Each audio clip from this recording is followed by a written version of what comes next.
everybody, it's Wade, and welcome back to In the Gutter. This is my weekly comic book haul. So this week we have picked up the Ben Harvey cover of West Coast Avengers #7. This is a Jerry Dugan and Danny Kim production featuring Wonder Man. And then Mark Brooks cover on Spider-Gwen Ghost Spider #13. Back-to-back hits with this one. Really cool covers. And Phoenix, aka Dark Phoenix, I guess, is in this one. It's a good story. A lot of weird sort of interstellar stuff I don't usually go for, but it was a fun read. Okay, Plague House with from Oni Press, issue #2, Michael Conrad and Dave Chisholm. This one's creepy and gory. Sticking with the theme and the creator, Michael Conrad's In Bloom with John J. Pearson artwork. Kind of a people turn into plants thing with cops and lots of shooting. So I'm still figuring this one out. Book 4, that was Batgirl, Secrets of Shiva, issue #7 for Batgirl. This is Riko Murakami cover with Tate Bombill story and Isaac Goodhart art. And this one I think is a Goodhart, I think, is a filler issue, and I believe it's a flashback for Batgirl's origin. This one's kind of cool. Mark Waid and Alan Davis and more short stories featuring the Fantastic Four. This is Fantastic Four Fanfare #1 with a negative space cover by Matteo Scalera. So everything's heating up. Saw Thunderbolts last night. Spoiler alert, there's a little Fantastic Four teaser. Okay, Poison Ivy 33. This one is a Jessica Fong cover with G. Willow Wilson script and Marcio Takara interiors. Beautiful book, super cool. I don't know, again, I've told you before, if you like Swamp Thing and things of the green and the red and all that stuff, this is a great series. More Creeping with Creeping Below, Brian Azzarello, and who's Del Rey? I forget Del Rey's first name, sorry. This is issue #3 from Boom Studios. Another dark horror, nasty stuff. This series I'm really enjoying. So,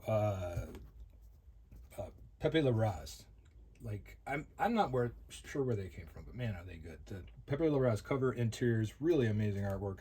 Good storyteller by Joe Kelly. Highly recommend this one if you're gonna jump back in ASM. It's only issue #3, but this is a great place to grab onto Spidey again. Hello Darkness. This is #10. It's on the back, so you'll have to trust me. This is a Jenny Frison cover with Black Widows and a lot of tongue. Again, this is an anthology book, lots of pinups, cool. If you like horror, these are really cool. And this one also has a Something That's Killing the Children chapter. I think it's chapter 5. So one more reason to pick it up. And Tom King, the finale of Black Canary, Best of the Best. So I just was going through a collection last night and I stumbled across Miracle Man, which I had never read before. So between Black Canary, Miracle Man, Strange Adventures, and Human Target, they're just amazing. I think he did a Rorschach series that predates all those that I still haven't read. So if it's not in the collection, I'll pick up the trade on that one. But this is highly recommended. If you didn't pick these up individually, I'm sure the trade will be out like next month, and it's great stuff. Tom King kicks ass. All right, Grommets, also the Ultimate issue #7. Rick Remender and Brian Posehn with Brett Parson artwork. Amazing artwork. Just one of my favorite styles of all time. Reminds me of so many of my favorites growing up. Does not disappoint. This is a true, like, sort of realistic coming of age. Like, you know, Bad News Bears meets kids, meets, like, cartoons. I don't know. It's just so good. Anyway, so there you go with the comics. So then this is kind of a cool week because Heavy Metal was rebooted. And I didn't do a lot of research on this, but it just kind of got me thinking because there was like a bunch of different covers. This is the Greg Hildebrandt cover. There are so many people in this comic. Actually, I'll show you the way they kind of did the credits on the back. Oh, mind the tape. Take your tape off, people. Don't do what I just did. But this one's got, you know, to name a few, but it's... but even Quinn and Vigil did a story for a Faust fan. They're back together in here. What's his name? Where did I lost already?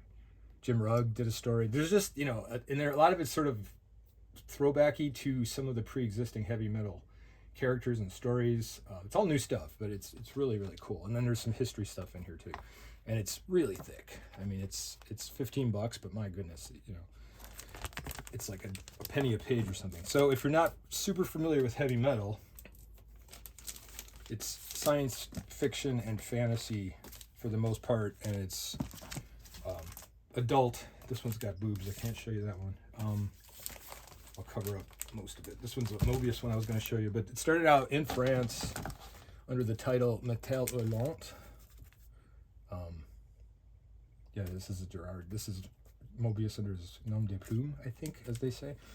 Anyway, French publication, not sure how long it went, but in my childhood, it popped up in America in 1977, and I was only 7 years old, so it wasn't something I was able to read, but retroactively, I was able to go back and get Heavy Metal #1, and this is a fun series to collect, because they're not super expensive, but, there's a little something for everybody. They do skew, again, to the adult, but there's, like, Olivia covers, and, a lot of famous fantasy artists, and just, it's a very cool, like, legacy series to go back on, and this was the first issue, and then this is the famous Valkyrie cover, which was also featured on the movie poster. So I actually met two people who worked on the Heavy Metal movie originally. It's just kind of cool in my travels. So, yeah, and a cult classic, Bernie Wrightson, Richard Corbin, a lot of other stuff. And then, it came out, and then it was on cable for a while, and then I think the story was they didn't have the music rights for when they used to put things out on video cassette. So it lay dormant forever. And then it popped up on like Night Flight, so if you recorded it manually, you could have a copy of it. And then at some point, Kevin Eastman bought the whole thing, and he rebooted it, and he made Heavy Metal 2000, and that's where I lost track. But anyway, the magazine's back. I dig it.